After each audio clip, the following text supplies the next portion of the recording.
Hey everyone, today I want to talk about Oxhide II from 2009 by Liu Jiayin.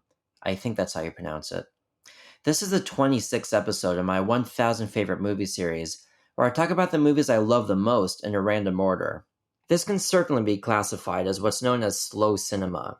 It's not a genre per se, it's more like a style of filmmaking that reflects the pace of real life, captured in long takes. But that's just my definition. I tend to be drawn to these kinds of movies, one, because they allow a lot of time for contemplation, and two, because they really make you feel like you're in the world of the movie. Often, these movies revolve around completely normal, unglamorous people and environments, showing how real people live their lives. And you can't get a much better example of these characteristics than Oxide 2. If you thought the last movie I reviewed, The Last Laugh, had a simple plot, well, wait till you get a load of this movie. It's about a family making and eating dumplings, and that's it as far as the action goes. They also talk about the father's situation with the shop, which is at a crucial juncture because it's contract time. But this is mostly secondary, in my opinion, to the journey of the dumplings, and it really is a journey. The movie begins with the father working with his leather, then his wife comes home and they start to get dinner ready. They start by making the dough and preparing the filling, which includes chives and meat. Later, the daughter comes and helps, and they have to cut the dough and put the filling inside to actually form the dumplings. They cook it, and then they eat at the end. They make over 70 dumplings, so it's a lot of work and takes a long time. And one of the really cool things about this movie is that it's in real time. Out of the movie's 2 hour, 12-minute running time, it takes about 1 hour and 38 minutes to make the dumplings from beginning to end, with the beginning being the father working and the ending being the family eating. And we see the entire process from beginning to end without any jumps in time as far as I can tell. If this sounds like a scary endurance test of some kind, I can assure you that there's plenty of intrigue in the conception and execution. For one, the daughter is played by the director, Liu Jiayin, and this is really her family. It's unclear if the family dynamic in the movie is an accurate depiction, but I'd venture to guess it is. In any case, I enjoy movies that sort of blur the line between fiction and documentary, which this is a great example of. In many families, one of the most crucial times to build family bonds is dinner time, and so to spend time with this real family as they do their private ritual is very interesting. But this isn't like a dramatic, movie like dinner where tensions rise and secrets get exposed or something. Rather, it's a very normal and routine one, where not too much is said, and we get the sense of the typical family dynamics in a typical family, which is in some ways more truthful and real than the kind we usually get. Nevertheless, there are some character moments and some very slight subplots that help to keep our attention, and they mostly revolve around the daughter as she helps to make dinner. She starts helping without being asked, but she's not exactly the most experienced cook. For one, she's very slow.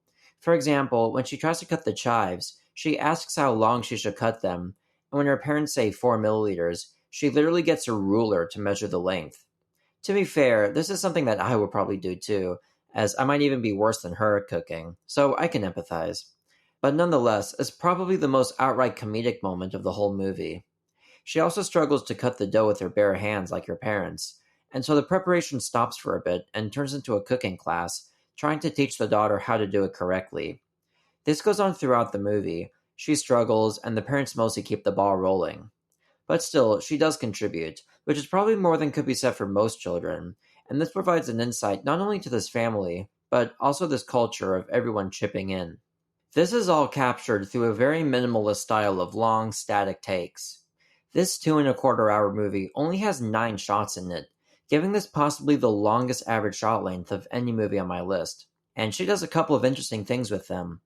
The widescreen frame has been very deliberately composed to not clearly show their faces, even to the point of just cutting off their heads completely.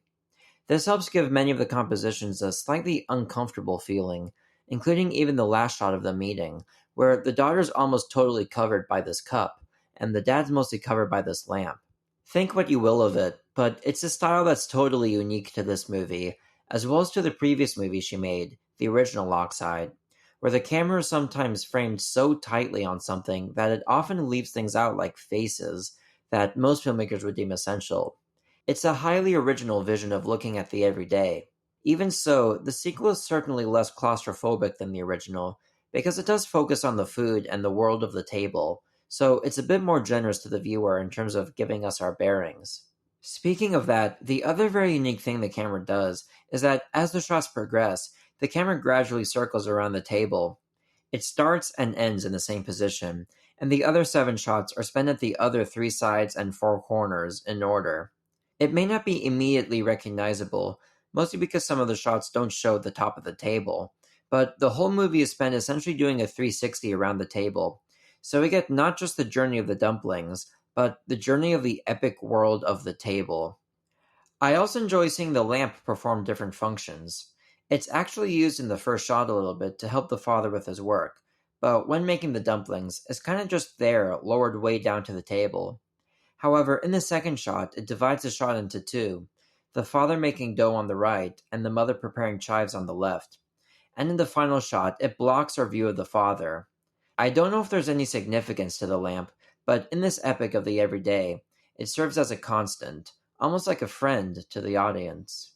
In a movie where it's all about the process, coming up with single favorite moments is a little tricky, but I suppose most of them would come at the end. For example, earlier in the movie, the daughter complains when she sees that the father wants to put the fat into the dumplings, but when they eat, she says that they're really good, and that they would have tasted differently if he put the fat in. The mother does a sly smile, and the father says nothing. After several seconds, she notices that he did put the fatty bits in and complains again. I also like after they finish the meal, and they basically leave to do other things, like take a walk. They don't even finish the dumplings that they work so hard on. I like this because it makes us realize that the whole movie we just watched was, in the end, only a tiny part of their lives, a part that happens every night, and simply isn't a big deal.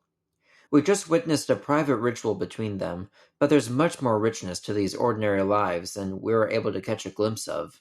So, in the end, what I love about Oxide 2 is that it really does let us into a whole world, but not one of fantasy, one just like how millions of people live. But above all, I love what this movie represents. The fact that you can make a movie about simply capturing the everyday, shooting home movies with your parents, elevated to art.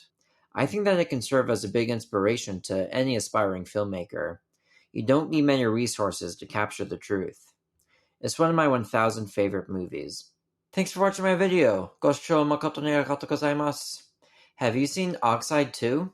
Let me know what you think in the comments. I think of all of my favorite movies as my friends, and I think of my audience as friends too. Remember, I upload a new video every Friday, so if you want to help me complete this 1000 favorite movies epic, don't forget to like and subscribe.